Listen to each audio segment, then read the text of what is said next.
Cassandra era una tímida niña de 6 años que prefería la compañía de sus muñecas a relacionarse con otros niños. Por este motivo, no le resultó muy duro cambiar de casa y dejar atrás su antiguo barrio y colegio cuando sus padres decidieron mudarse.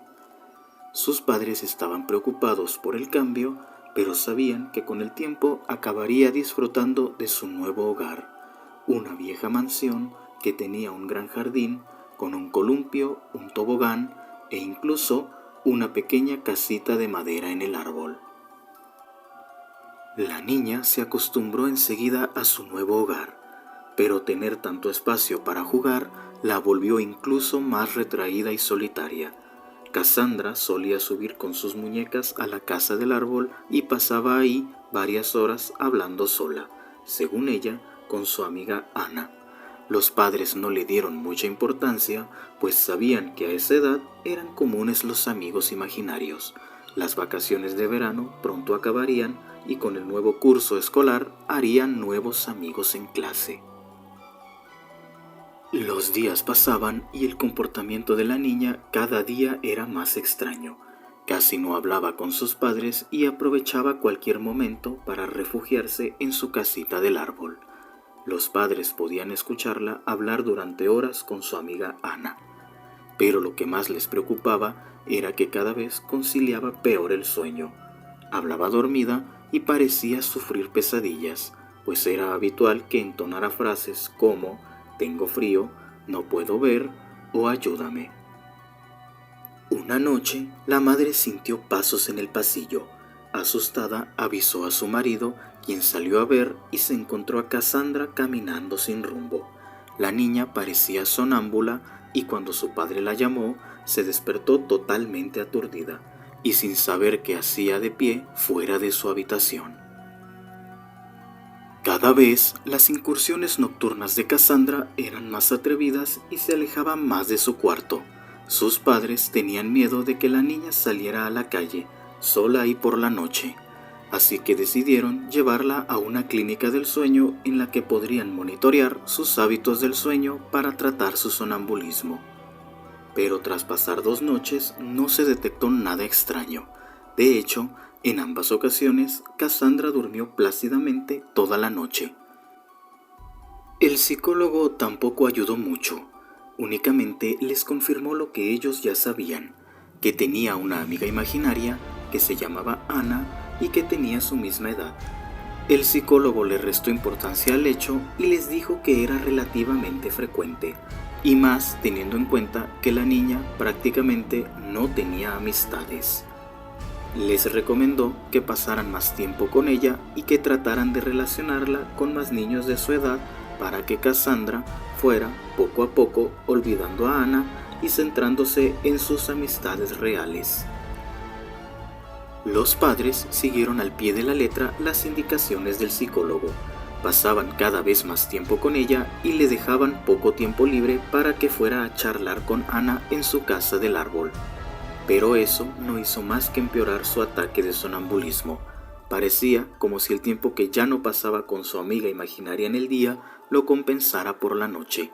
Sus sueños parecían cada vez más vívidos y en un par de ocasiones el padre la encontró a punto de salir al jardín. La niña cada vez parecía más agotada y con el cansancio acumulado era como si cada noche perdiera más el control y pasara más tiempo sonámbula.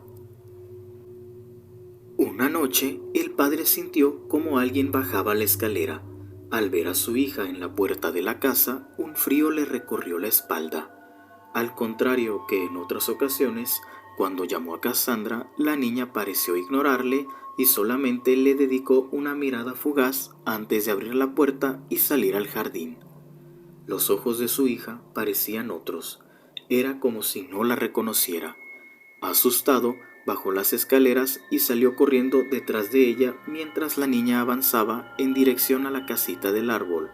Cuando estaba a pocos metros del lugar, la niña se agachó mientras balbuceaba algo que su padre no podía entender. Cassandra comenzó a excavar el suelo con sus manos. Su padre, al llegar a su lado, la escuchó decir: «Tengo que salir. Aquí hace mucho frío». Su padre la abrazó y sintió que su hija estaba congelada. Era como si no respondiera y luchaba por seguir cavando. Sus pequeños dedos estaban ensangrentados por arañar la tierra y golpearse con las piedras que había en el suelo. Se había roto un par de uñas y aún así parecía no despertarse. El padre no sabía qué hacer mientras la niña pataleaba y le pedía que la soltara y la dejara continuar.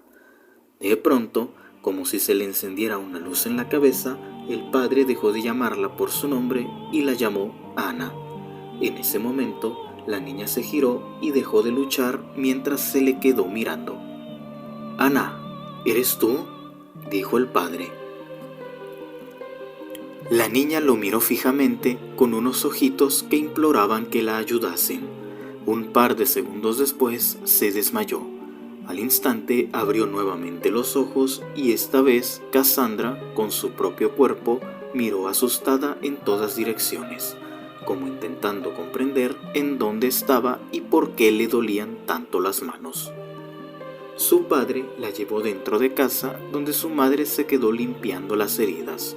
El daño no era tanto como parecía en la oscuridad de la noche, pero el padre sabía que tenía un asunto pendiente en el jardín.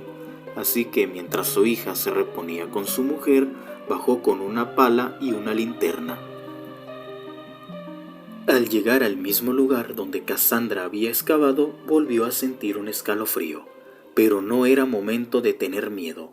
Empezaba a intuir el motivo por el que su hija no podía descansar por las noches y quería acabar de una vez por todas con el problema. Clavó una y otra vez la pala hasta que pudo ver algo que le llamó la atención. Una pequeña manita huesuda apareció bajo la tierra. Era tan pequeña como la de su hija y al verla sintió una tristeza tan profunda que se puso a llorar. El padre, entre llantos, entró a su casa y le pidió a su mujer que no saliera al jardín bajo ningún concepto mientras él realizaba una llamada. Menos de 20 minutos después, un vehículo de la policía y un forense llegaron para levantar el cadáver de una niña de unos 6 años.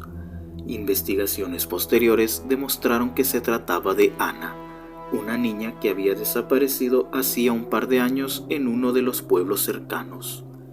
La niña, al parecer, había sido asesinada, pues su cadáver mostraba signos de violencia.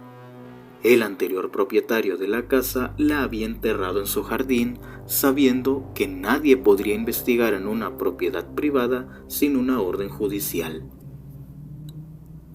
Ana nunca más volvió a comunicarse con Cassandra. Parece que, al descubrirse su asesinato y detenerse a su asesino, por fin pudo descansar.